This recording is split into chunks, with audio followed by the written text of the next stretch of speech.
Les invités de Georges, une émission proposée et animée par Georges Tussin sur les ondes de Radio Axe Sud 105.1.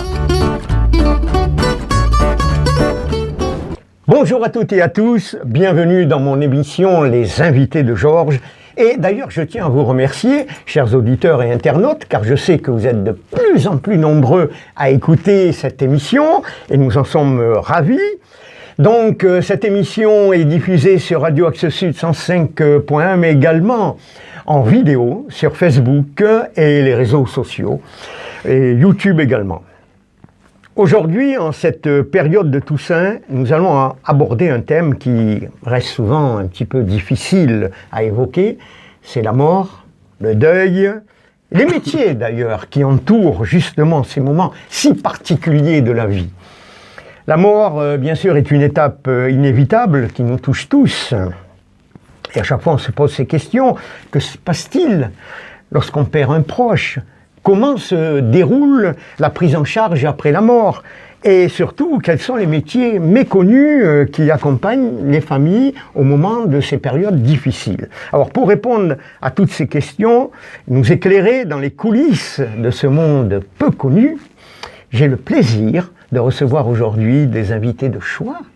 D'une part, Cindy James Trippier, c'est bien ça, qui est responsable du secteur d'hygiène funéraire occitan. Cindy, bonjour. Bonjour. Ravi de vous accueillir et merci d'avoir accepté notre invitation, qui n'était pas évident. Donc, à vos côtés, quelqu'un que vous connaissez bien. Elle est ravissante, elle s'appelle Ophélie Poli, c'est la responsable de la société des pompes funèbres Poli à Muret. Oui. Ophélie, bonjour. Bonjour. Et moi aussi, je vous remercie d'avoir accepté pour participer à cette émission un peu spéciale. Voilà. Merci. Attention, les âmes sensibles, on prévient quand même. Mais toujours, ça va être très intéressant et passionnant. J'en suis persuadé. Alors, on devait recevoir également le chanteur Nicolas Malbert, qui s'excuse vraiment, il est désolé, mais il a des impératifs professionnels et artistiques. Et donc, c'est notre ami Julien Caballero qui le remplace au pied levé en quelque sorte. Julien, bonjour. Bonjour à toutes les auditrices et auditeurs de Radio Axe Sud. Bonjour aux invités. Eh bien écoute, merci Julien. Toi tu fais partie intégrante. C'est toujours un plaisir de faire tes émissions, tu le sais, même si le sujet aujourd'hui est un peu compliqué, mais c'est vrai. On va l'aborder d'une façon joyeuse. Un peu légère. Joyeuse, c'est beaucoup dire quand même. Un peu légère. Un peu légère. Allez, il le faut, c'est indispensable. Alors, toi, invité permanent, tu t'occupes surtout de la partie musicale de cette émission et tu vas nous réserver une surprise, tu nous l'as dit. Un autre invité permanent de cette émission, c'est mon ami Guy Rodriguez. Alors Guy Rodriguez, c'est un scénariste, metteur en scène, il écrit de nombreuses pièces de théâtre, mais il est surtout aussi historien et sa particularité, eh bien, c'est d'intervenir dans tout ce qui est les parties histoire, culturelles des thèmes de notre émission. Et d'ailleurs, mon cher Guy, je vais te laisser le micro avant de laisser la parole à Ophélie, de nous parler de ton regard un peu sur les pompes funèbres. Parce qu'on va commencer par le chapitre pompes funèbres. Eh bien écoutez, bonjour mesdames. Bonjour. Ophélie, on va faire en sorte de pas enterrer l'émission. Ouais. Voilà. Il a toujours le mot pour rire, le jeune homme.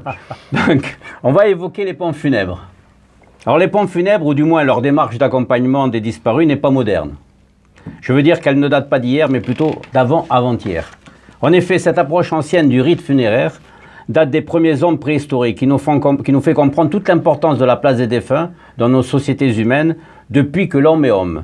Les Néandertaliens sont l'une des plus anciennes sociétés à avoir pratiqué des rites funéraires, il y a environ 40 000 ans, en Europe et en Asie. Vous voyez jusqu'où va l'arbre généalogique de votre profession, il remonte loin, un ruban d'ADN long comme plusieurs civilisations. Ce métier des pompes funèbres fait le lien entre la rupture du sacré de la vie et l'accompagnement dans l'éternité, dans le pays de l'au-delà. Ce cérémonial indispensable pour honorer les disparus, s'il a changé de forme ou de mise en scène depuis ses débuts, a gardé des éléments communs, piliers dans plusieurs religions et civilisations très éloignées les unes des autres.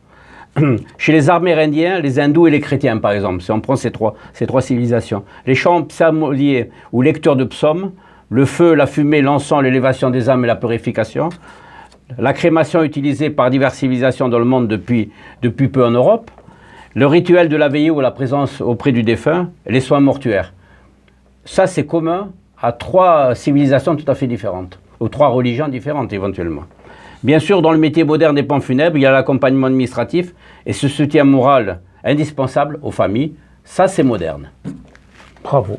On te remercie pour ce prologue et bien écoute, tu ouvres le débat sur les pompes funèbres et je me tourne vers Ophélie. Première question bien sûr, comment avez-vous commencé dans le domaine des pompes funèbres et qu'est-ce qui vous a poussé à choisir cette voie? Alors tout d'abord, moi j'ai connu ça depuis que je suis toute petite parce que mon papa est le gérant de l'entreprise. Et on le fait un coucou, on le salue. Voilà. Et donc du coup, je suis tombée dedans un peu quand j'étais petite, on va dire. Et j'ai fait donc d'autres études quand même, voilà, puisqu'il faut être majeur pour pratiquer donc ce métier. Mais ça m'a toujours plus ou moins intéressée et j'ai toujours eu un rapport avec la mort qui était tout à fait détaché. Enfin, voilà, j'ai jamais eu peur ou de traumatisme ou autre, puisque c'était un sujet de discussion à table le soir, récurrent, on va dire. Donc, et donc, j'ai toujours voulu faire ça. Je me suis lancée, mon papa m'a embauchée et depuis, j'adore ce que je fais. Voilà. Vous le secondez pleinement. Tout à fait. Vous êtes tombé dans la baignoire, dans la marmite très tôt, là. On peut dire que vous avez apprivoisé cette ambiance. Oui, tout à fait. Quelque part. C'est ça, oui. Et alors moi j'ai un petit mot pour ton papa, parce que je lui fais un coucou d'ailleurs, parce que étant de Muret depuis 1964, je le connais très très bien. Et dans nos quartiers, malheureusement, les personnes âgées, il y en a beaucoup qui sont parties, des personnes à qui je tenais et qui ont été enterrées par ton papa. Voilà. Oui, tout à fait. Je tenais à le saluer. Voilà. Et comme tu dis, il y avait même la société polie du temps des Cro-Magnons. Oui, à l'homme de Cro-Magnon. Donc ça remonte. Il y a 40 000 ans. Il y a 40 000 ans. Bon, plaisanterie mise à part. Quels sont les services que vous proposez? Est-ce que votre entreprise se spécialise dans certains types de funérailles? Alors, on n'a pas de spécialité dans certains types de funérailles. On fait surtout à 99% de rites plutôt catholiques, protestants, plutôt la communauté chrétienne. Oui. Puisque pour les rites musulmans, juifs, il y a des pompes funèbres qui sont dédiées pour ces rites-là et qui permettent d'accompagner les familles mieux que nous qui sommes pas... voilà, parce que chaque rite est différent. Et le but, c'est que les familles soient accompagnées... le plus parfaitement possible et dans les volontés et les rituels de leur religion, voilà. Tous les morts ne se ressemblent pas. Hein. Non, tout à fait, exactement. Après, on propose voilà, les services de pompes funèbres classiques, les cérémonies civiles, religieuses, les crémations, inhumations, les transports avant, après mise en bière, la préparation des défunts par notre thanatopracteur. On en parlera dans quelques instants. Et donc voilà, après on fait aussi toute la partie marbrerie qui est en lien du coup fortement avec les pompes funèbres. Donc voilà, la construction de monuments, la gravure, voilà. Les plaques funéraires également, le monde de Toussaint, tout ça. Voilà, la vente d'articles funéraires également. Vraiment tout ce qui peut toucher aux pompes funèbres et à la marbrerie. Ouais. C'est vrai qu'à l'heure actuelle, il y a quand même plusieurs religions au niveau musulmane, africaine, asiatique. On parle beaucoup justement des funérailles asiatiques. On n'en voit pas tellement comme... Vous savez comment ça se passe? Où sont enterrés les Chinois? Exactement. Ben écoutez, nous non plus, on en fait très très peu. Je pense que ça fait 7 ans que je travaille avec mon père et je pense que j'ai fait 2 enterrements de quelqu'un qui était de la communauté asiatique. Donc, ah oui, c'est curieux. Je ne sais pas. Alors moi, pour la petite anecdote, j'ai habité 5 ans dans le 13e arrondissement de Paris. Ah oui. Qui est un quartier chinois de Paris. On n'entendait pas parler d'enterrement chinois aussi. Alors, il y a eu plein de rumeurs que je ne répéterai pas ici parce qu'elles sont complètement déplacées. Absolument. Alors, dites-moi, quelle est la différence entre inhumation et une crémation en termes de coût et de préparation? Alors, la préparation est la même, hein, puisque les démarches administratives restent les mêmes, à peu près, à quelques différences près. Le coût, alors à l'époque, il y a quelque temps, la crémation était moins chère. D'ailleurs, c'est ce que ont dans la tête beaucoup de familles.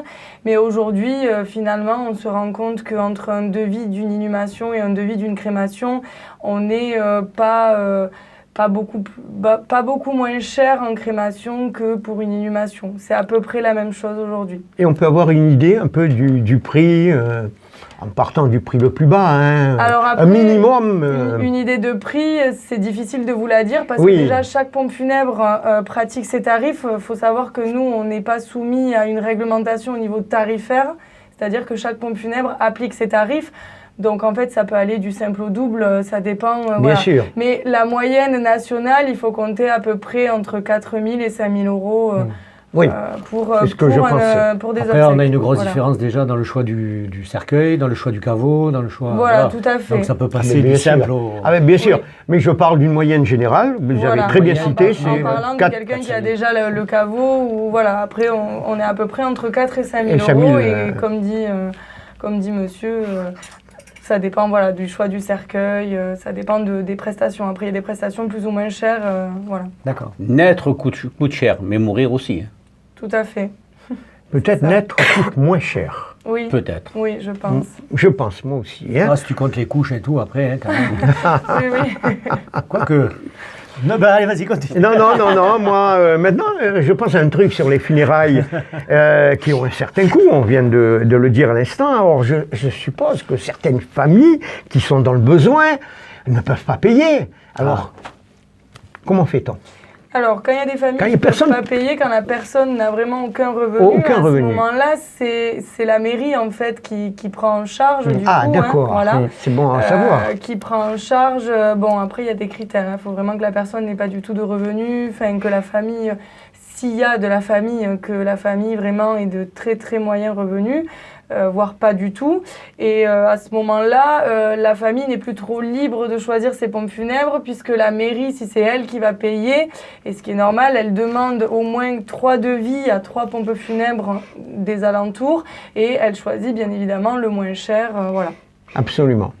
Et lorsqu'on trouve par exemple un sans-abri mort sur la voie publique, qu'est-ce qu'il devient ?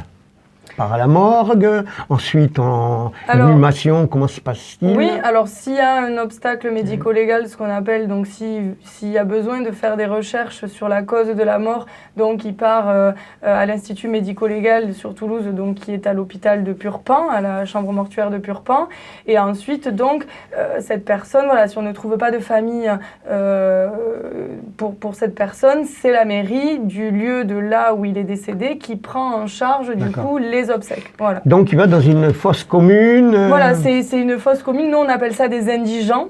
Oui. Voilà. Et ensuite donc la mairie prête un terrain en fait pour donc 15 ans voilà minimum. Ça dépend après des communes. Voilà. Et au bout de tant d'années, le corps est exhumé et ses restes mortels sont déposés dans l'ossuaire communal au cimetière. Ouais. C'est ce qui s'est passé il y a quelques années à Muret. Lorsqu'ils ont éliminé quelques sépultures anciennes. Oui, tout à fait. Là, c'est parce que du coup, les sépultures, donc, elles n'étaient plus entretenues ou alors ce n'était pas à perpétuité. Et effectivement, de concession, durée de concession. Tout à fait. Ouais. Et effectivement, les mairies se réservent le droit de reprendre des concessions pour pouvoir donc exhumer les corps et ensuite revendre ces concessions, les remettre, on va dire, en état et revendre ces concessions à d'autres personnes qui souhaitent faire un monument. Il n'y a plus de concession à perpétuité. Là. J'allais te poser la question. Les 3/4 des communes ne le font plus, c'est 15, 30 ou 50 ans maximum, mais il y a encore des communes qui le font. Voilà. Mais c'est quand même encore très très rare. Voilà.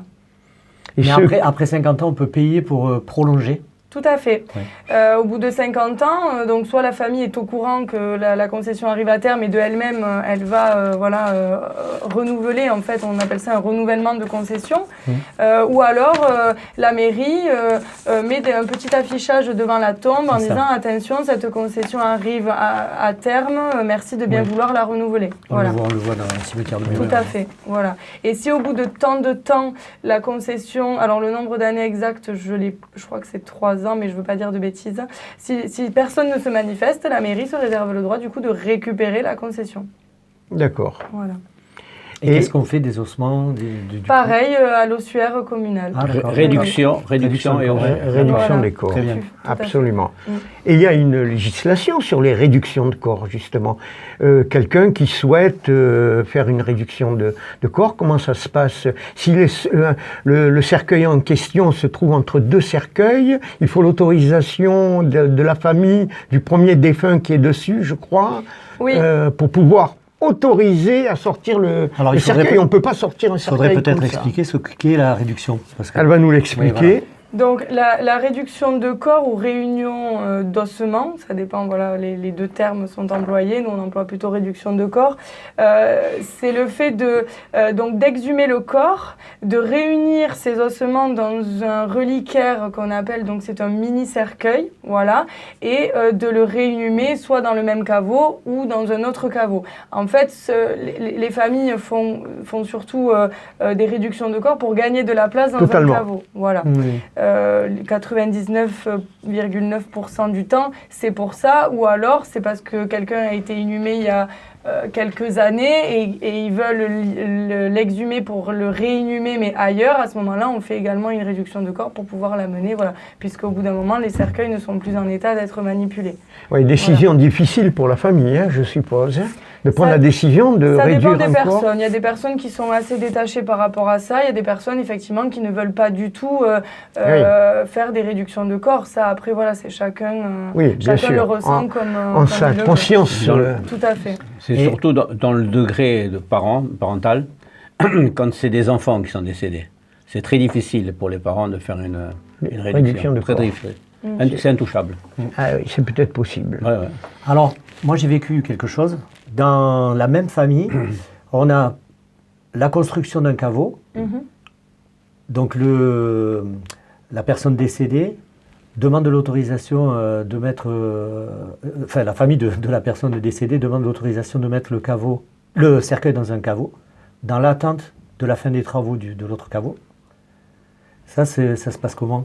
Alors, normalement, je me suis mal exprimé, mais voilà. Oui, un transfert de... Vous voulez dire que le corps a été mis dans un caveau provisoire, entre guillemets. C'est ça. Voilà. Alors nous, on aime bien répéter aux gens qu'un caveau, c'est comme une brosse à dents, ça se prête pas.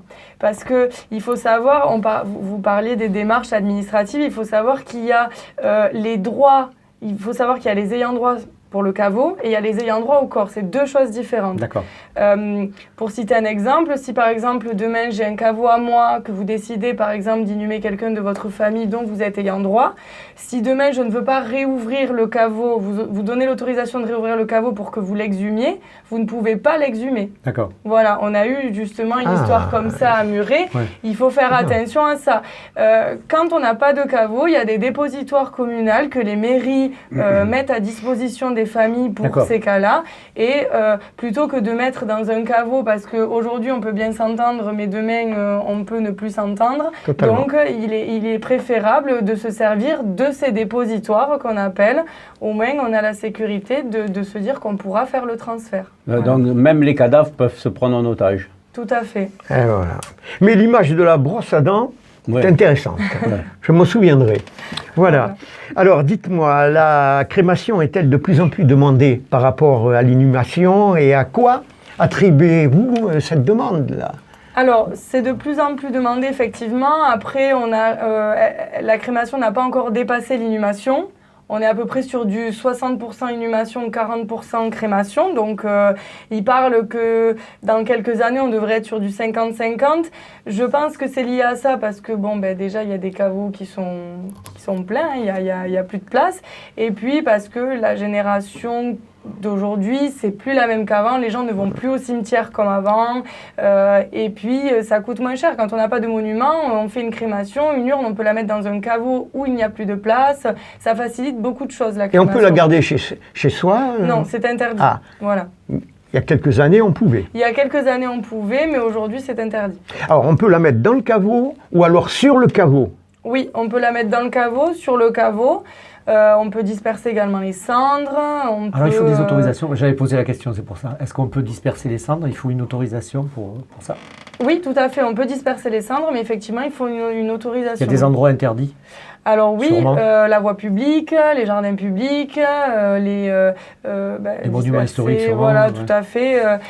Pareil, on peut disperser en mer ou inhumer en mer, mais il faut que ce soit à tant de mètres des côtes. C'est quand même assez réglementé. Pour quelle raison? Alors la raison, je la connais pas. C'est la Parce qu'au gré du vent, après, les cendres s'envolent. C'est des marées noires, hein, ça peut revenir. Hein. Toujours le bout pour rire. Non, pour les baigneurs. Non, non. Oui, voilà, et puis même, bon, si vous êtes à la plage, avec vos enfants et que quelqu'un disperse des cendres à côté, oui, bon, ça on peut le comprendre. Voilà. Ça, on peut le comprendre. Une question, on va dire, c'est une question d'hygiène publique. Oui, voilà, Oui, exactement. voilà, exactement. Alors, dites-moi, comment se déroule un peu une crémation là? Si vous pouvez nous décrire le processus du début à la fin, par exemple. Parce que c'est vrai que c'est un peu inconnu. Les portes se referment. Le cercueil part. Alors les portes se referment. Que se passe-t-il? Le cercueil part, il est mis donc sur un chariot et ensuite donc le cercueil rentre dans le four crématoire et donc du coup qui récupère les poignées, les Christ? C'est récupéré et après c'est mis à la poubelle pour être redirigé vers un centre de recyclage. Bien sûr que c'est pas revendu après.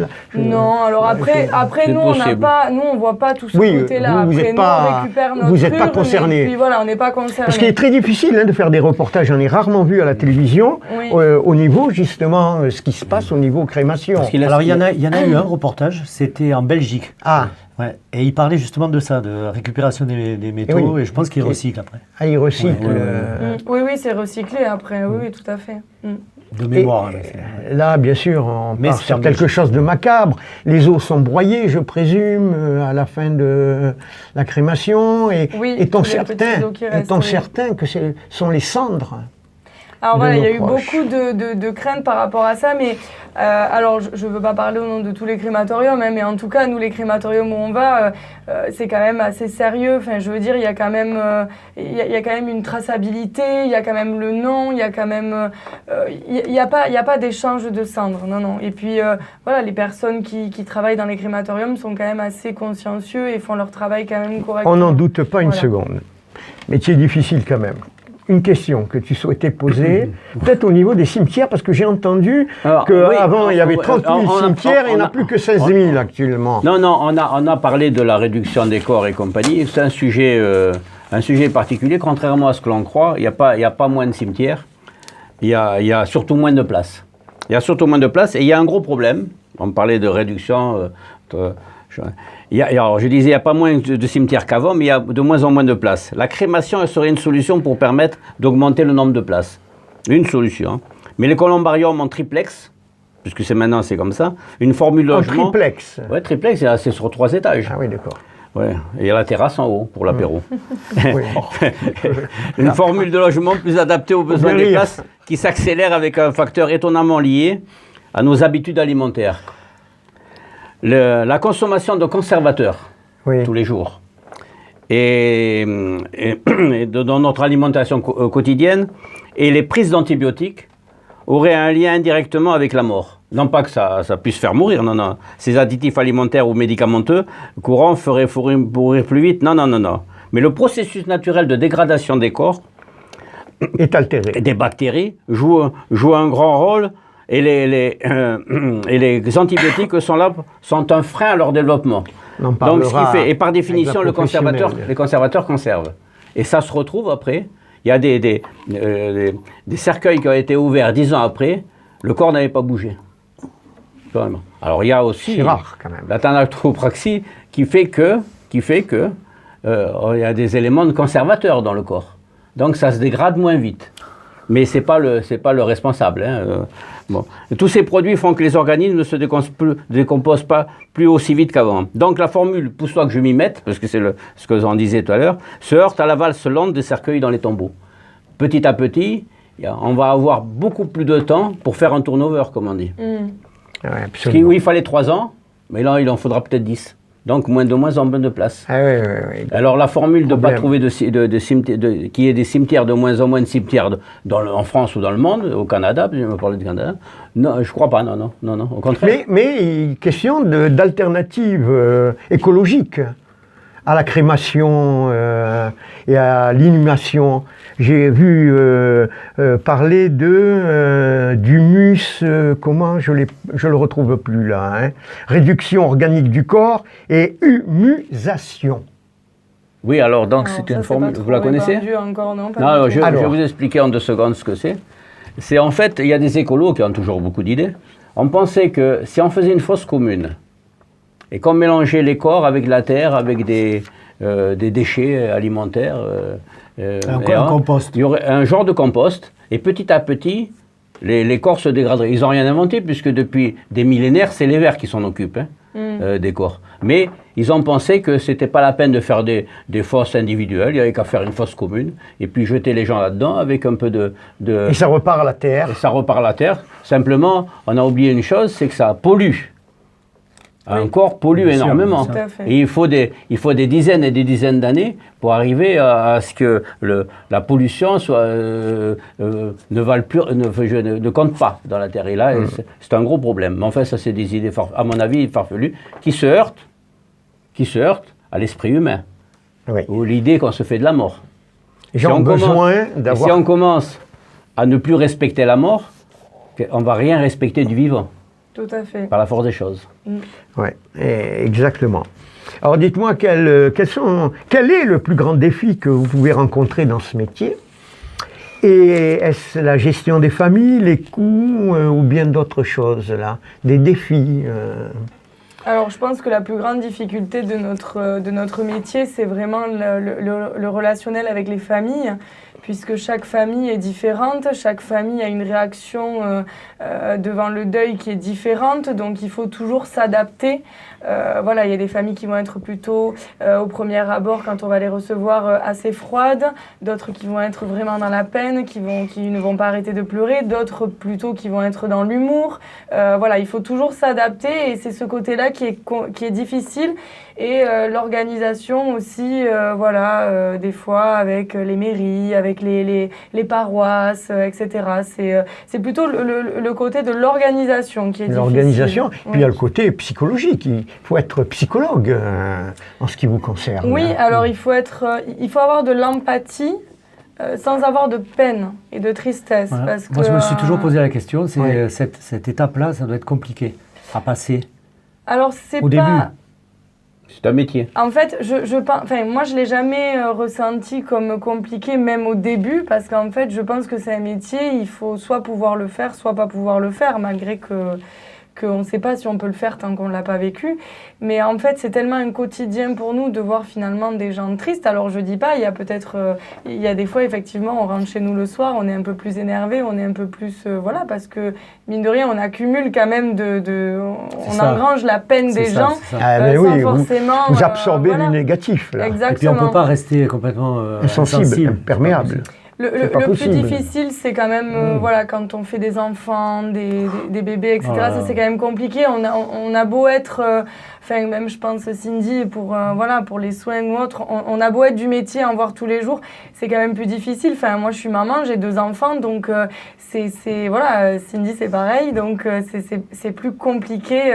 Après quand c'est des personnes âgées, on ne connaît pas les personnes, donc on est là pour accompagner la famille, on est empathique, on est là pour les aider et tout faire pour que les obsèques, il faut rester professionnel et heureusement qu'on l'est parce que la famille, ils ont aussi besoin de cette épaule solide, on va dire, pour s'appuyer et tout organiser. Donc si on se met à pleurer autant qu'eux ou voire plus qu'eux, ils seraient complètement déstabilisés et ça se passerait vraiment pas bien. Donc, qu'en Italie, on paye des pleureuses à l'époque. Pas qu'en Italie, dans certaines religions, que je ne veux pas citer parce que bien sûr. Quand c'est une religion, on a l'impression de faire une révolution, mais il y a des religions où on paye des pleureuses. Oui. Et vous, pour être dans le funèbre, vous êtes plutôt joyeuse. Oui, tout à fait. Alors, si on peut dire, pour résumer, le problème, c'est pas le mort, c'est le vivant. Oui, le plus dans la compliqué, relation. C'est les familles, effectivement. Qu'est-ce que vous auriez aimé faire si vous n'étiez pas responsable de la société funéraire. Quel métier? Quel autre métier? Je sais pas. Honnêtement, je sais pas. Je me suis jamais posé la question. Une vocation. Oui, c'est ça. En fait, j'ai tellement été habituée depuis petite à être là-dedans qu'en fait, je me suis jamais posé la question de qu'est-ce que je pourrais faire. Eh bien, il y a des évolutions quand même au niveau funérailles, non? Oui. Parce que j'ai appris que maintenant, sur les tombes, on pouvait mettre des QR codes. Que les gens... c'est ça, hein? Tout à fait. Vous allez voir une vidéo. Oui. Ah oui. Tu as la vidéo de la vie de la personne. Oui. Alors, qu'est-ce que vous en pensez? L'explosion du numérique. Alors, moi, j'en pense pas grand-chose. Après, ça dépend le ressenti des gens. Hein. Soit ils veulent que tout le monde puisse voir, voilà, ou alors... après, c'est des choses qui arrivent, mais il faut savoir qu'ici, en tout cas dans notre région, parce que je ne connais pas trop les autres régions, on est quand même les personnes restent quand même assez traditionnelles. Malgré que, on va dire, les gens se modernisent, mais ils restent quand même traditionnels. Donc je ne suis pas sûre qu'on voit dès demain des QR codes au cimetière de Muret. Mais peut-être après-demain, avec les générations actuelles. Pourquoi pas déjà en premier, oui, ça ne m'étonnerait pas qu'il y en ait dans les grandes villes, comme à Paris, comme... Après, est-ce que c'est à la demande du défunt ou c'est la famille qui prend la... Ça, après... Ça, c'est un autre débat. Il faut être un peu sadomaso. Le type qui voit partir sa belle-mère et puis qu'il se la remet en vidéo, après, c'est... Ça dépend si on aimait bien sa belle-mère ou pas. Tout dépend. Tout dépend. Absolument. Je ne donnerai pas mon avis, je le réserve. Une autre question? Non, c'est très intéressant, merci beaucoup. Ah oui, on a appris beaucoup de choses. Ça donne envie de mourir. Hein, ah non, quand même pas. Nous avons le temps. C'est inévitable. On a moins peur. On a moins peur. Non, on sait que c'est elle qui va s'en occuper. Alors, donc, c'est vrai que ça nous rassure. Non, mais un ange qui s'occupe d'un mort, on n'est pas loin du paradis quand même. C'est vrai, c'est gentil. Fais signer. Oui. C'est gentil à toi. Ouais. Bon, avant d'aborder le deuxième chapitre sur ce qu'on appelait les embaumeurs, même du temps des Égyptiens, mais je vous propose, on va marquer une petite... pause musicale avec notre ami Julien. Alors moi, je ne sais pas du tout ce que tu vas faire. C'est la surprise la plus totale, en adéquation bien sûr avec le sujet aujourd'hui. C'est une surprise même pour moi parce que c'est vrai que tu m'avais prévenu hier ou avant-hier. Hier, voilà. Donc, je vous ai préparé 2 chansons, dont une qui s'appelle Chanson pour un enterrement. Ça pouvait pas mieux. Et la seconde, on verra tout à l'heure. Pour la fin. D'accord. Donc c'est une chanson de Grégoire. Ah.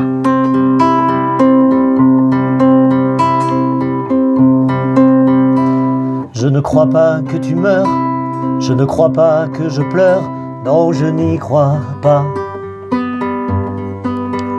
Je ne crois pas que tu t'en vas, dans un cercueil seul et froid, non je n'y crois pas. Car je crois que tu es là, que tu marches auprès de moi, oh oui ça j'y crois.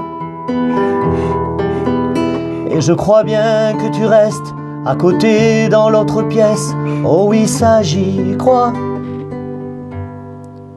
Je ne crois pas à l'enfer, de te voir là sous la terre, non je n'y crois pas. Je ne crois pas au silence, à la peur ou à l'absence, oh non je n'y crois pas. Mais je crois que tu es là, dans mon cœur au fond de moi, oh oui ça j'y crois. Et je crois que tu me serres comme tu me serrais hier, oh oui ça j'y crois. Oui je crois que tu m'embrasses, que personne ne te remplace, oh oui ça j'y crois. Et j'y croirai pour toujours, tant qu'il reste de l'amour, oui crois-moi. Je ne crois pas à la mort de l'esprit, même si le corps, lui, un jour s'en va. Car je crois bien que tu restes à côté dans l'autre pièce, oui ça j'y crois. Et j'y croirai pour toujours, car ça ne meurt jamais l'amour, oh oui ça j'y crois. Oui j'y croirai pour toujours, car ça ne meurt pas l'amour, oh oui ça j'y crois. Crois-moi. Mais j'y croirai pour toujours, car ça ne meurt jamais l'amour. Oh oui, ça j'y crois. Oui, j'y croirai pour toujours, car il ne meurt pas l'amour que j'ai pour toi. Bravo. Merci beaucoup. Sincèrement, Merci. merveilleuse interprétation. Hein, je pense. Il nous arrache des larmes. Merci beaucoup. Ah oui, très bon choix. Merci. Ouais, Oui, c'est très bien. belle surprise. Comme d'habitude. Chanson pour un enterrement. Julien, Voilà. comme Je d'habitude. pense que Ça vous va. devez C'est parfait comme la d'habitude. connaître. Voilà, Nicolas la chante de temps en temps, effectivement, lors des Ah, obsèques. c'est une chanson bien ciblée de Oui. toute manière. Ah, je savais pas, tu vois. Voilà, ouais. C'est Mais là, c'est là- une synchronicité. Là, Ah tu ouais, c'est là, une tu- là, tu es au synchronicité. cœur de la cible. Ah, complètement. Et je vais te céder le micro parce Oui. que on va aborder maintenant un chapitre particulier sur la thanatopraxie, c'est ça, hein, Oui. avec Cindy. Et tu vas nous en faire un peu le prologue, ton regard sur ce métier L'idée que je m'en fais. mystérieux même. Bonjour Cindy. La mort est un acte violent et la mission des thanatopracteurs, on dit thanatopracteur ou teuse, non? Comment ça se féminise ou pas? Patrice aussi. Patrice, ah, d'accord, d'accord, d'accord. La mort est un acte violent et la mission de la thanatopratrice est d'adoucir l'entrée dans le deuil en donnant au corps du défunt cette illusion qu'il traversera ce temps infini avec l'apparence d'un vivant assoupi pour l'éternité. On veut rendre l'idée de la mort plus douce. Alors les soins de thanaxopraxie, le professionnel va ralentir le processus naturel de décomposition du corps et le remettre au centre de cette assemblée humaine qui va l'accompagner jusqu'aux funérailles. Ainsi, notre esprit troublé par l'image qui s'attache à la vue de la mort est moins heurté. Le thanatopracteur ou la thanatopratrice, telle une portatrice flamande, ravive avec un peu de carmin la couleur éteinte des lèvres. Et les soins esthétiques qui s'ensuivent complètent la préparation vers le deuil et la cérémonie funèbre. C'est le début de ce long processus de thanatomorphose qui va opérer cette ultime démarche. Cette reconstruction des sens accomplie, le deuil peut commencer par la veillée du défunt. Depuis toujours, on a pris soin des défunts, dans le choix des habits, des objets du quotidien qui accompagnent les sépultures et leur bon moment.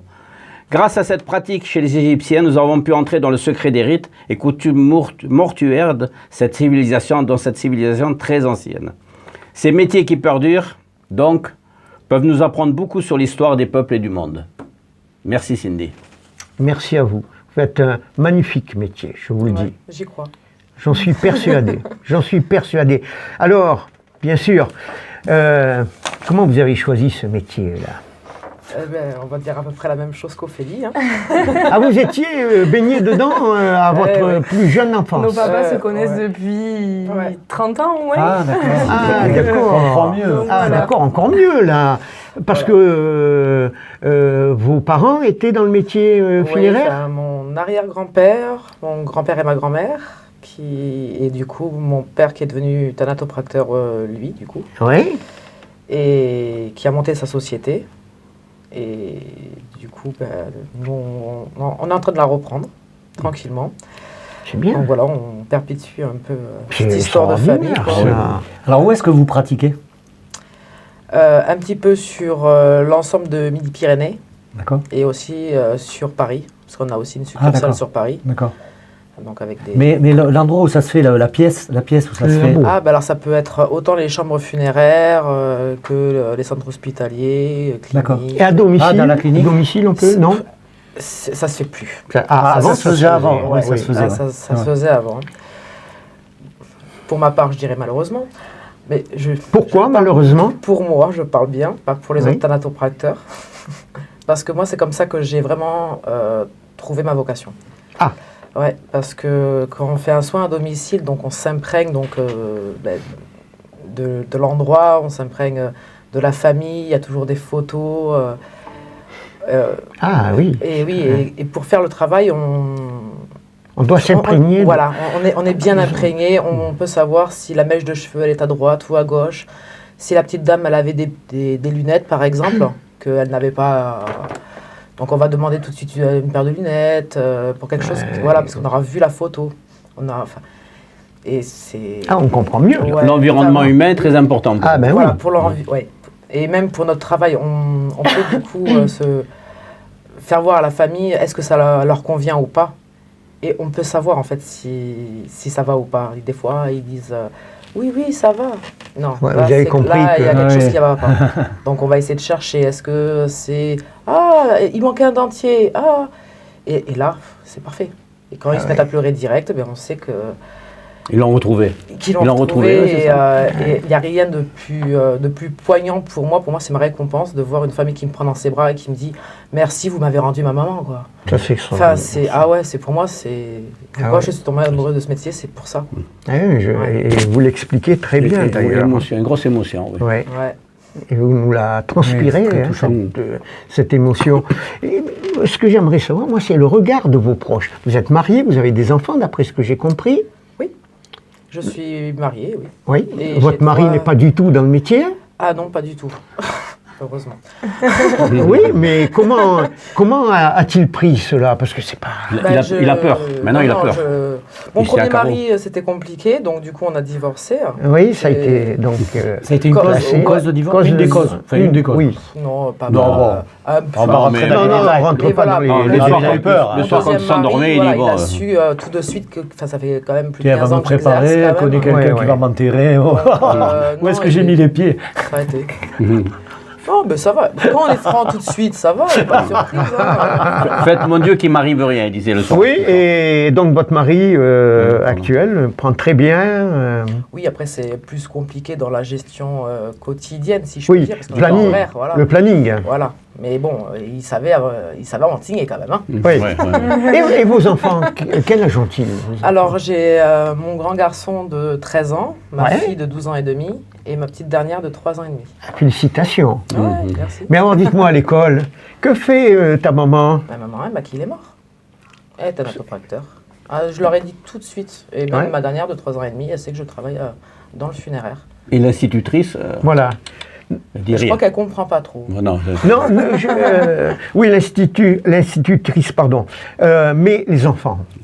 Mais moi, je Oui, pense mais que les les enfants, enfants, c'est comme tout. C'est terrible, les enfants. Mais les Rien enfants- n'est plus cruel qu'un enfant à l'école, je oui, parlais. tu parlais de ce côté-là. Non, non, non, Mais non. sinon, leur dire la mettez comme vérité. tiens, que j'embaume ce les soit face à la morts, maladie, au métier, il Même faut leur moi, dire la vérité, en bien sûr étant que oui. enfant, je sais pas pour toi, mais moi je n'ai eu aucun problème comme quoi mes parents étaient dans le funéraire. Hein. Ouais. Moi, j'ai eu de temps en temps des moqueries, mais quand on était vraiment tout petit, en me disant oui, c'est sale, ton papa il est sale parce qu'il travaille avec les morts. Enfin, Et oui, voilà, il y après, a ça tout peut un- arriver, oui, mais des idées. en fait, je pense, et mon papa me disait toujours, mais t'inquiète pas, c'est parce qu'ils en ont peur en fait. Oui, ils ont et peur. qu'ils connaissent pas. Bien sûr. Et en fait, ça m'a pas. Voilà, moi, mes enfants, je leur dis, bah voilà, maman, elle est. Mais mon fils sait très bien que je travaille avec les morts, que. Ils ont quel âge, les vôtres, voilà. du coup? Moi, le grand, il a 4 ans et le dernier, il a 1 an. Ah, j'ai les voilà. petits bouts de chou, là. Voilà, petit. c'est des petits bouts de Très chou. bien. Mais enfin, moi, mon fils, si je l'amène dans le garage avec moi et qu'il voit le corbillard, il veut monter dedans, il veut jouer dans le corbillard. Et oui, il est pris Voilà, dedans, c'est normal. Là.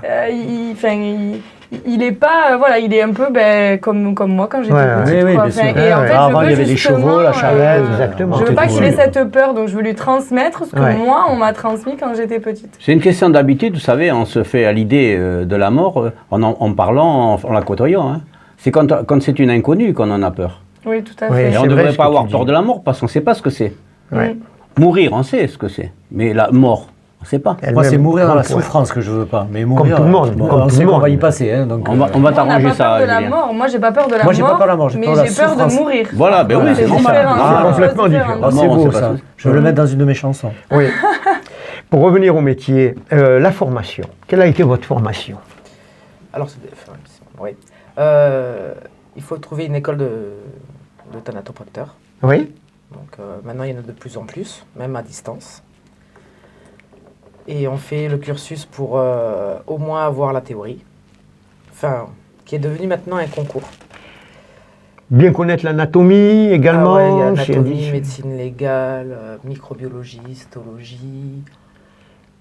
Qu'est-ce qu'il y a d'autre? Maintenant, ils ont mis aussi un paramètre sur un module sur bien se tenir.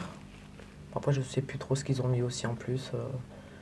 Ils ont Ouais. fait, Après, il y a un côté artistique aussi, la peinture, le choix des... Non, il n'y a pas ça aussi? Ah non. Non, pas du tout. Non, D'accord. Non, Maquillage. Le maquillage, oui, oui, le maquillage. maquillage, moi, la peinture. Ça, non. c'est, ouais, Maquillage. on peut le faire. Ça, c'est des formations qu'on peut faire après. Oui, mais dans formation de base, c'est ce que vous décrivez. Formation de base, voilà. Alors moi, j'avais lu qu'il n'y avait que 2 écoles en France. Non. Il y en a un peu plus. Ouais, il y en a un peu plus. Il y a beaucoup d'appelés, de jeunes qui partent sur ce métier. C'est un métier à la mode avec les experts Miami et tout ça.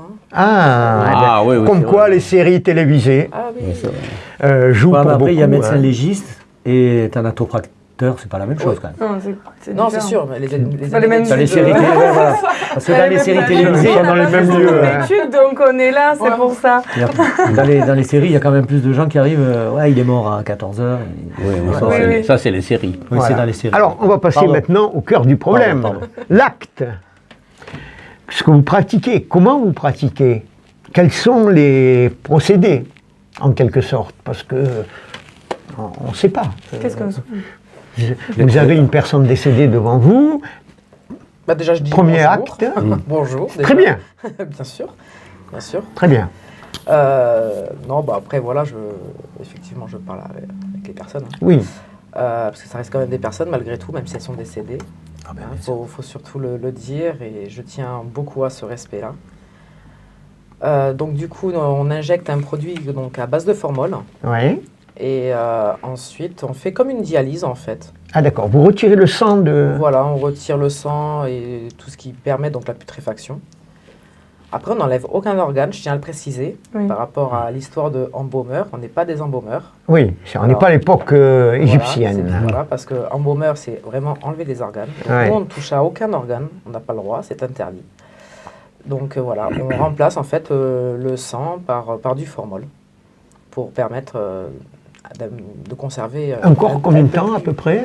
Franchement, ça dépend des gens. Ah oui. Ça dépend des corps. Chaque corps est différent. Ils ont pris des fois souvent des médicaments. Ils sont... Donc on revient à ce que tu viens de dire. C'est impressionnant en fait. C'est du tout au tout en fait. C'est des corps qui vont super bien passer et d'autres on ne va pas comprendre.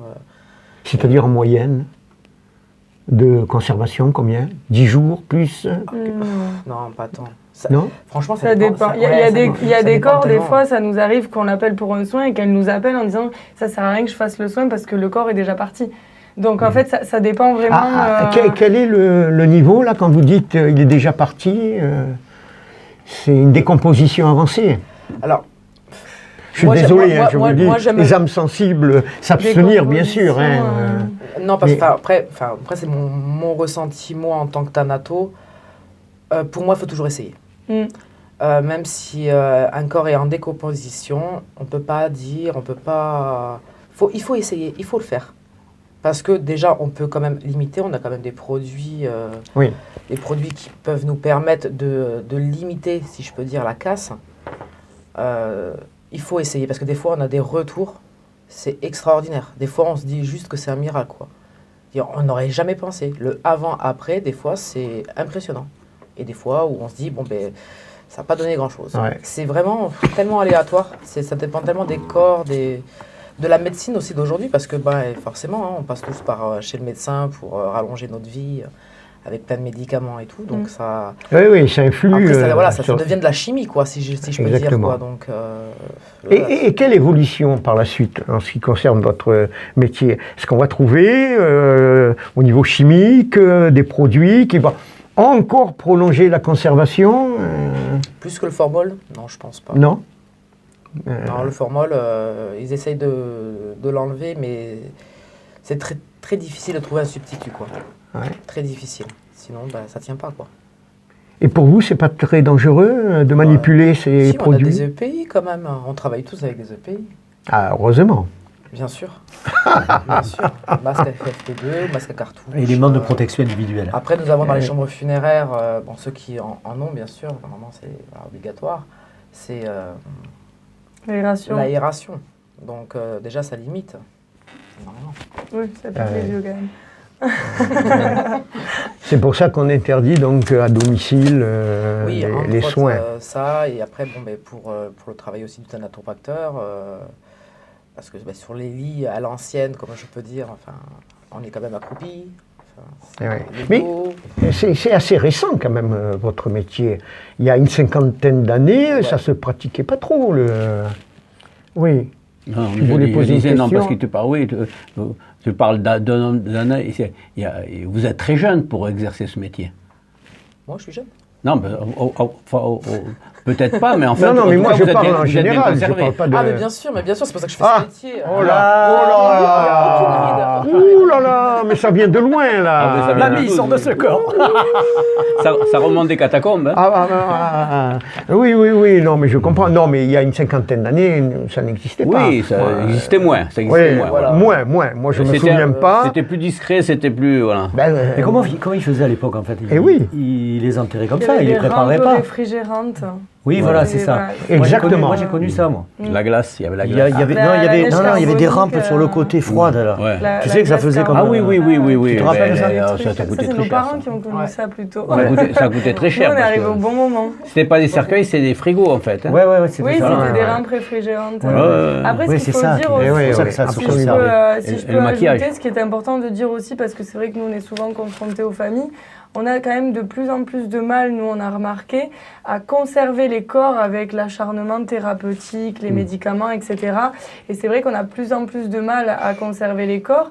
Et c'est compliqué des fois de faire entendre et comprendre aux familles que à partir du moment où la personne est décédée, si les obsèques sont dans une semaine, qu'ils ne peuvent pas le voir tout de suite. Parce qu'effectivement, on fait faire les soins, nous, tout de suite ou le lendemain, hein, mais il est important que le corps quand même reste en partie réfrigéré quelques temps après les soins, surtout si les obsèques sont très loin, bon ça dépend bien sûr des cas, pour permettre que le soin on va dire...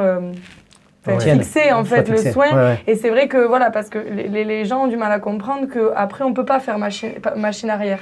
C'est-à-dire que la thanato ne peut pas revenir et refaire un soin parce que, voilà.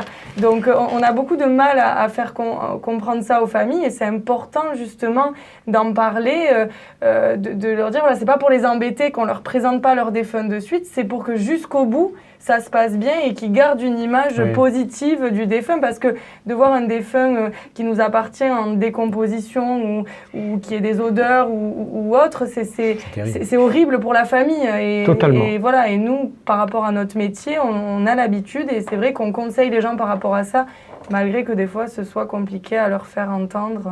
Voilà, ce qu'on peut comprendre également, on a envie de rester avec notre défunt. C'est pour ça, voilà. Beaucoup de psychologie vis-à-vis des familles. Le parcours de santé du défunt compte beaucoup.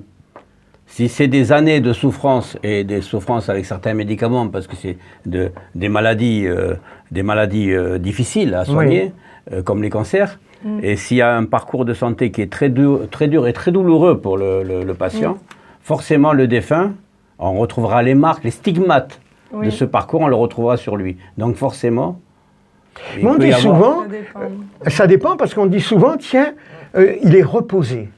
Il a un visage, moi j'ai entendu beaucoup de fois. En masse, on essaye d'enlever en fait l'image cadavérique. Les rictus ou les... Alors moi c'était la question, vous nous avez parlé donc du retrait du sang, le remplacement par le formol, et après quelles sont les autres étapes? On les masse, en fait pour faire circuler justement... tout le corps? Le visage plutôt? Le visage, les mains, les oreilles, tout. Oui, enfin là où, faut que ça passe. Quoi. Après, pour tout ce qui est intérieur, intestin, il y a des techniques particulières ou faut les masser? Non, je masse pas l'intérieur. Non. Non, je sais pas. C'est une nouvelle technique. C'est pas une embaumage. Ce n'est pas une embaumage. Non, je parlais pas. Elle ne touche pas les organes. Je parlais pas de retrait d'organes. Pour le même prix, on vous fait l'intérieur aussi. Les gaz qu'on a à l'intérieur. Oui, tout ce qui est gaz, ça sera enlevé en même temps que le sang. Ah, voilà, d'accord. C'est de ça que je voulais parler. Oui, tout ce qui, quand je disais le sang, c'était pour schématiser, mais en fait tout ce qui est gaz, tout ce qui est liquide intérieur, tout ce qui est liquide et gaz, voilà. Et vous pensez que ce métier est reconnu maintenant, parce que ça reste un métier un peu tabou, hein? Ça reste un métier tabou. Pourquoi pourquoi la mort est tabou Oui. Bon, pourquoi la mort est tabou? Pourquoi la mort est tabou? Pourquoi? Parce que grâce à la médecine, ils nous font vivre quand même beaucoup plus longtemps. À l'époque, à 40 ans, on mourait, et il est mort, venez le visiter. C'était normal, c'était comme ça. Déjà 40 ans, bien. Alors nous, on a toujours visité les défunts et on les a veillés. Oui, ça c'est dans le rituel funéraire. Le problème, la religion a toujours vendu la vie éternelle. Donc il est très difficile au bout de 3000 ans, ou 2000 ans, et plus, d'expliquer aux gens qu'on peut mourir. Et les gens n'acceptent, l'être humain n'accepte pas la mort, par la force des choses. Ouais. Donc, donc c'est tabou, forcément. Alors, à partir du moment où vous décidez, vous, dans votre démarche, que la vie est éternelle, comment vous pouvez voir un de vos parents décéder? Alors, il est toujours trop tôt. Alors maintenant, on peut mourir à 80 ans. Avant, 80 ans, c'était Mathusalem. Maintenant, 80 ans, c'est quand même encore jeune. Hein. Ouais. On va arriver à 90, on va dire c'est encore jeune. Donc, donc vous voyez ce que je veux dire, il n'y a que quand la personne est en déliquescence ou il y a un parcours de santé très difficile, où on accepte plus facilement l'idée du départ. Parce qu'il y a la souffrance du défunt. Mais pas accidentelle. Et alors là, justement, je rebondis. Parce que là, on a parlé justement des corps intacts, mort naturelle, etc. Mais pour la reconstruction des gens qui sont abîmés par un accident, c'est terrible ça pour vous. Au niveau émotionnel, comment vous pouvez gérer ça, par exemple? Ah, mais là, faut. Enfin... C'est de la reconstruction que vous faites. Est-ce qu'on peut présenter tous les corps à la Exactement. famille? Alors. Est-ce qu'il y a certains corps qu'on ne peut pas présenter, voilà. Certains corps qu'on ne peut pas présenter, je dirais oui. Oui. Bien sûr. Après, sur des accidentés, on peut toujours faire quelque chose. Après, faut que le pompe funèbre... Mais quand le visage est abîmé... Ça se reconstruit. Il faut voir si le thanato a les capacités de le faire. Donc, moi, je recommande fortement aux conseillers funéraires de ne pas prendre aucune décision concernant si on peut le faire ou pas. Il faut demander à un thanatopracteur. Je tiens à l'insister là-dessus, parce que le conseiller funéraire conseille les familles et organise les obsèques. Et nous, le thanatopracteur, on est vraiment spécialisé dans les soins de conservation et l'état du corps. Voilà, on est vraiment deux métiers différents. Liés, mais différents. Mais liés. Complémentaires, mais voilà, différents. Exactement. Et en fait, il faut que le thanatopracteur puisse dire s'il en est capable ou pas. Pour être franche, moi, ça fait depuis le mois de juin, j'ai passé mon niveau 1 de reconstruction faciale. Là, l'année prochaine, je fais mon numéro 2. Pourquoi? Parce que j'en ai marre d'entendre mise en bière immédiate sur des accidentés de la route, que ce soit des jeunes ou moins jeunes. C'est du remodelage que vous faites. Non, c'est pas que du remodelage. Non, sur des accidents violents. Au niveau visage, je parle. Il y a du travail quand même. Enfin, sur certains accidents, il y a quand même du travail. De reconstruction. Voilà. Une simple crème de maquillage ne sert à rien, là. Avec un petit fond de teint. Non plus. Non, il n'y a pas que ça. Enfin, je parle non, mais c'est difficile. Moi, j'ai déjà les visions dans la tête. Vous avez peut-être pas... Oui. Mais je ne veux pas avoir la vision. Cindy, nous ne sommes pas jaloux, on vous les laisse, les visions. C'est cadeau. Voilà. Gardez-les. Vous repartez avec, aucun problème. Après, je pense que ce que veut dire Cindy aussi, c'est qu'il ne faut pas, quand on reçoit une famille, donner l'espoir à la famille en disant « vous pourrez aller le voir ». Même pour un décès classique, une personne qui décède pas forcément accidentée, moi j'aime bien dire aux familles, on vous le présentera par exemple demain, sous réserve que notre thanato nous donne des informations. Et généralement, et même tout le temps, quand j'appelle, je dis s'il y a quoi que ce soit, de me faire un retour et que moi je préviens la famille, parce que Cindy peut me dire, ou une de ses thanatos, le soin n'est pas très bien passé, il est préférable que la personne reste une nuit en case réfrigérée, où le soin n'est pas du tout passé.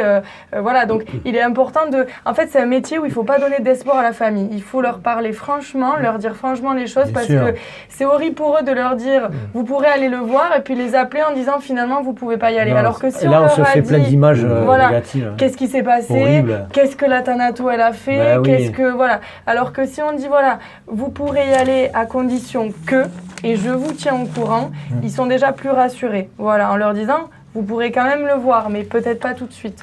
Voilà, c'est différent. C'est important de conseiller. Et d'être en relation tout le temps avec notre thanato, c'est important qu'ils nous communiquent les informations. Je vois qu'il y a une bonne liaison et indispensable. C'est un travail d'équipe en fait. C'est indispensable. Est-ce qu'il y a des mythes ou des anecdotes que vous avez vécues peut-être, ou une particulièrement qui vous a marqué? Comme nous sommes près d'Halloween, non, quelque chose qui vous a marqué. Nous sommes près d'Halloween, est-ce que vous avez un défunt, après être maquillé et compagnie, il dit finalement, je suis mieux qu'avant, je repars. Après le Un soin, défunt qui non. me le dit non. Non. Non, mais Je on suis est pas pris mal, je d'Halloween, pars en c'est pour boîte. ça. Je pense que s'il y a un défunt qui se lève, je pense que moi j'arrête le métier. Surtout après le soin. Surtout après le soin. C'est que là, il y a un problème. Alors là, écoutez, là je rebondis. Je rebondis parce que c'est un de vos collègues, vous connaissez peut-être, hein? Il s'appelle Olivier Enfoux. Si vous permettez, il marque qu'il veut témoigner des choses extraordinaires qu'il a vues, senties, observées, vécues, des genres de fantômes, de corps en lévitation, de gémissements inexpliqués, de disparitions mystérieuses d'objets. Donc il a écrit plusieurs livres sur ça, sur des phénomènes que lui a vécus en faisant les soins. Des fois on n'en parle pas, on n'ose pas en parler pour ne pas passer pour des fous. Mais il peut se passer, non, des phénomènes, ce qu'on appelle inexplicables, ce que la science n'a pas encore expliqué. Des phénomènes paranormaux dans votre Voilà. Ah bah, en plus, moi j'y crois à fond. Donc... Vous en avez vécu? Oui. Ah, Ben vous n'êtes voilà. pas le seul, hein. Vous avez ce confrère. Ah non, mais je sais que de toute manière, je sais que je suis pas folle, vous inquiétez pas. Non, Je mais sais très je bien peux ce vous que Je sais dire. que tu n'es pas folle. Tout va bien se passer. Très intéressant. Oui, non, si. Alors, inexpliqué. Ouais, un qui m'a beaucoup marqué. J'étais partie dans une maison de retraite, très très loin de chez moi. Hiver, 18h, bon, c'est pour un peu mettre l'ambiance. Donc c'était ils avaient une chambre où il y avait un premier sas avec la petite cuisine, salle de bain, et le deuxième sas où c'était la chambre avec le balcon. Donc bon, on m'indique la chambre, j'ouvre le premier sas, et là, je plombe les valises. Enfin, les valises qui me pèsent un plomb. Sueur, il avait très très chaud, je ne comprenais pas. Je dis, oh là là, qu'est-ce que je suis pas bien. Bon, je passe le premier sas, je referme la porte, pas bien du tout. Parce que je ne transpire pas, mais là, je transpirais quand même bien. Je passe le deuxième sas, donc le monsieur était à côté. Je dis, bonjour monsieur, je dis, excusez-moi, je suis pas bien. Je pose les valises, je dis, je vais faire un tour dehors là. Je vais faire un tour dehors, je me suis dit, je pense pas quand même, je vais pas appeler mon responsable de secteur pour lui dire que je vais pas pouvoir faire le soin parce qu'il va me prendre pour une folle. Bref, donc j'étais vraiment pas bien. Je commence à préparer mon matériel, je commence à dire bonjour au monsieur, lui dire ce que je vais faire, et tout et tout. Et là, en fait, quand j'ai déboutonné sa chemise, mon corps a fait froid, chaud. Et en fait, j'avais compris que ce monsieur venait de se pendre dans sa chambre. ah oui, d'accord. Comment j'aurais pu le savoir, en fait, que j'étais déjà au premier sas. Ah oui. Il voulait pas que je rentre, quoi. Il voulait Ouais. pas du soin. Ça a été très compliqué. Vous a- Après, ça allait mieux, quand même. Et parce que je lui ai expliqué et tout, enfin, voilà, 89 ans, enfin, moi, je suis pas là pour juger, hein. Bien sûr, bien sûr. Enfin, c'est sa vie, enfin, voilà. Vous avez subi l'humeur du pendu. En quelque oui, sorte. Oui, il Voilà. voulait pas que... Senti le poids, ouais, pour moi, il voulait pas que... Qu'on s'approche de lui, qu'on le c'est touche. ça. Eh ben, il haïssait la maison, l'entourage, la société. Ben, si c'est pendu, c'est que il était dans le désespoir, le gars. Hein. Oui, je pense, oui. 89 ans, qu'est-ce que vous voulez Donc juger la haine, il fait, c'est pas. Donc il y a bien des corps qui n'acceptent pas les soins. Ah oui, tout à fait. Ah oui, tout à Et fait. lui, il a Et accepté. Ils vous le font savoir Vous comment. voyez, alors je vais vous parler de ma vous grand-mère. Je vais vous parler de ma grand-mère, parce que Oui. j'ai fait les soins de ma grand-mère. Donc vous comprenez que j'avais toute une famille dans le funéraire qui attendait mon soin. Hein. Et là, ma mamie elle voulait pas me faire passer ma canule dans son artère. Et oui. Je lui dis arrête mamie, hein. J'ai fait fais pas ça. Hein. J'ai dit là j'ai toute la famille derrière et tout. J'ai dit t'as intérêt de me laisse-moi passer. Et là pouf c'est rentré. J'ai fait ouf parfait nickel.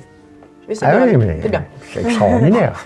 Mais non si il y a des corps Ah, qui ouais. on sent que ça refuse les soins. Il faut s'en approcher et les tutoyer, les morts, pour qu'ils vous reconnaissent. Bon moi je l'appelle par leur petit prénom comme ça c'est un petit côté intime. Alors, j'ai dit tutoyer, il faut être proche. Quoi. Ouais, Ouais de toute manière on est proche pendant 1 heure et demie. Hein. mais Eh vous oui. êtes seul face Eh à lui. oui. Hein. Bah Ah, c'est ça, ça. oui. Donc quelque part. Entre vous, lui, il n'y a que la mort qui vous sépare, en fait. Oui, Ouais ou pas. Ou pas, Ou pas. C'est un grand débat. On vous invitera là, Oui, sur oui. les sentiers de l'étrange. Je pense qu'il y a une autre émission à faire. C'est une autre émission, parce que j'ai le Bon, plaisir ben, justement. on recommence à zéro. On On recommence refait là. Non, l'émission. ça nous intéresse parce que, je vous dis, moi j'ai le plaisir de présenter une autre émission qui s'appelle Sur les sentiers de l'étrange, avec, hélas, le décédé professeur Lignon, Oui. qui s'intéressait beaucoup tous ces phénomènes parapsychologiques. C'est pour ça que je me suis permis d'aborder avec vous ce sujet. Ça me fait plaisir également que vous avez rebondi sur ça. Ah oui, c'est un métier, c'est quelque chose qui, forcément, qui me touche. Hein. Oui. On est dedans depuis. Non, vous êtes sensible. Le métier vous va bien. Le métier vous va bien parce que vous êtes sensible. C'est mon fils, quand j'étais enceinte de mon fils, qui m'a fait tout développer. Enfin, plus. Parce que lui, par contre, il les voit. Donc, plus, il y a une autre émission à faire. Attendez. Non, mais je ne peux pas laisser passer ça. Je ne peux pas laisser passer ça. En disant, mon fils, il les voit. Ah oui. Moi, des fois, il m'a fait... À quel âge là où il m'avait demandé de venir dans sa chambre pour parler, il devait avoir 7-8 ans. Oui, c'est là l'âge où ils sont très sensibles. 7-8 ans, Le monsieur, il fait que m'embêter, tu peux lui dire de partir, s'il te plaît. Donc il était dans sa chambre. Ah oui, il me l'a décrit, mais bon, moi je voyais rien, donc j'ai parlé à un mur. Mais bon. Eh bien, écoutez, on vous remercie de ce témoignage. C'est dommage, on aurait pu le prolonger encore beaucoup plus, mais vous nous avez dit l'essentiel. Et on arrive, hélas, au terme de cette émission. Hein. Il aurait fallu prolonger encore et encore. C'était passionnant. Vous voyez, ça s'est bien passé. Très intéressant. Comme quoi, il y a des métiers qui vous amènent sur d'autres chemins, quand même. Sur d'autres chemins, absolument. Ah oui. On laisse une porte aux portes de l'inconnu. Ah, tout à fait. Voilà. Tout à fait. Après, ça dépend, il y a des thanatopracteurs qui n'ont pas... Oui, c'est une sont question de sensibles. sensibilité. C'est la sensibilité, madame. Exactement. C'est ça. Exactement. En tout cas, on vous remercie beaucoup. Merci, Ophélie.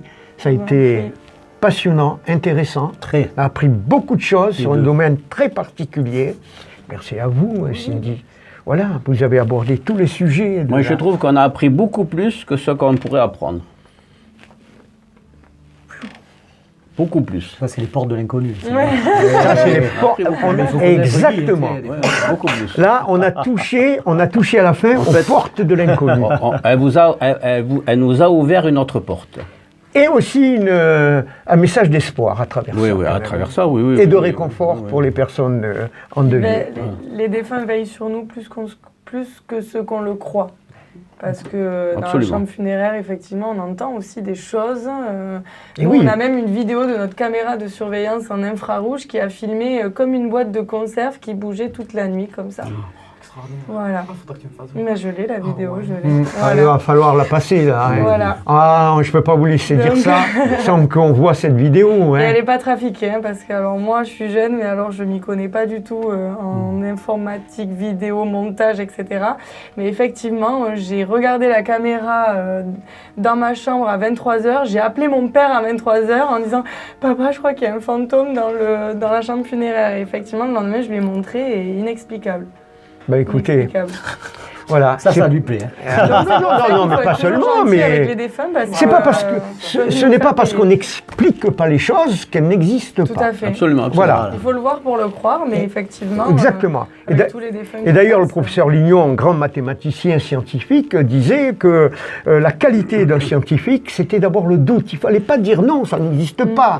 Voilà. Il faut observer le phénomène. Il faut accepter de le voir, même si on ne veut pas le croire. Mais il faut accepter de le voir. Exactement. Et puis on va terminer l'émission. Bon, je dis une phrase, à chaque fois, la mort n'est pas une absence, mais une différence de présence.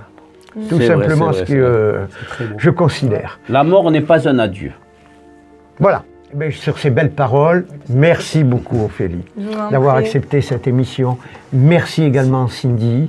Et puis c'est la tradition, on ne peut pas terminer sans une autre chanson. Tout à fait. Une chanson surprise. Et alors là, c'est la chanson surprise parce que je vais vous interpréter une chanson de Louane.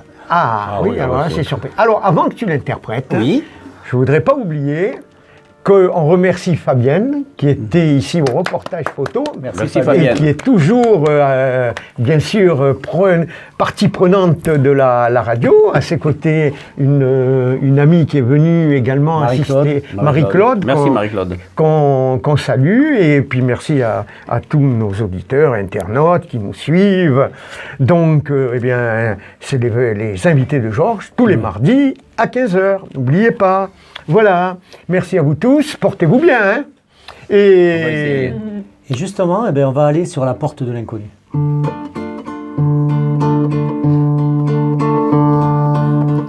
Parfois je pense à toi dans les voitures. Le pire c'est les voyages, c'est l'aventure. Une chanson fait revivre en souvenir. Des questions sans réponse, ça c'est le pire. Est-ce que tu m'entends? Est-ce que tu me vois?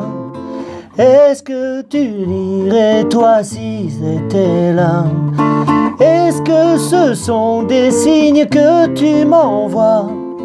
Qu'est-ce que tu ferais toi si t'étais là? Je me raconte des histoires pour m'endormir, pour endormir ma peine et pour sourire. J'ai des conversations imaginaires avec des gens qui ne sont pas sur la terre. Est-ce que tu m'entends? Est-ce que tu me vois? Qu'est-ce que tu dirais toi si t'étais là? Est-ce que ce sont des signes que tu m'envoies? Qu'est-ce que tu ferais toi si t'étais là?